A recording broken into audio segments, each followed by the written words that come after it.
Hey y'all, Shelly here with another tip for hospice nurses. So I had a request to talk about what I do whenever a caregiver says, don't tell mama she's on hospice. And I think this is kind of a common thing. So if you have experience with this, please leave a comment and share what you do, because there's lots of different ways we can deal with this. But here's what I do. Whenever the caregiver says this to me, I will first of all assure the caregiver that we're not going to come in like the Grim Reaper and gloom and doom and talking about death and all of that.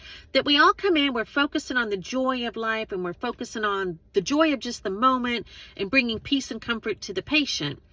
But if the patient asks, we have to be honest. We're not going to lie to the patient.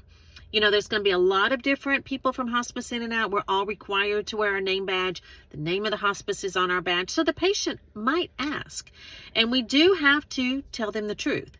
And most of the time, the caregivers are okay with this. I think what they're wanting to know is that we're just not going to be talking about death and giving up and things like that.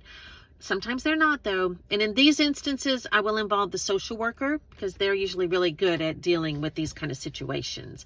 But I'll tell you, one time I had this patient. She was in her 90s. She was just this adorable little old lady in her 90s.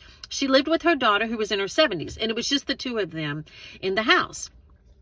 And so when I'm admitting the patient and I'm sitting with the daughter, and she said, please don't tell mama that she's on hospice. And I'm like, oh, man. And so then later on, I'm sitting with the patient, and she's in her hospital bed. She's so cute. And she reaches out and takes my hand, and she says, please don't tell my daughter I'm dying. And I'm like, wow, this is so profound, though, y'all. It's really profound, because I think we all know when our body starts the natural progression into the last phase of our life, we know.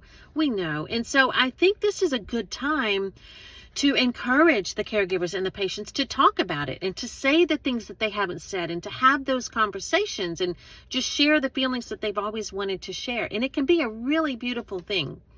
So I hope this tip was helpful. If you have any tips that would be helpful for hospice nurses, please let me know. I'd love to share them here. And remember, together we can change our world.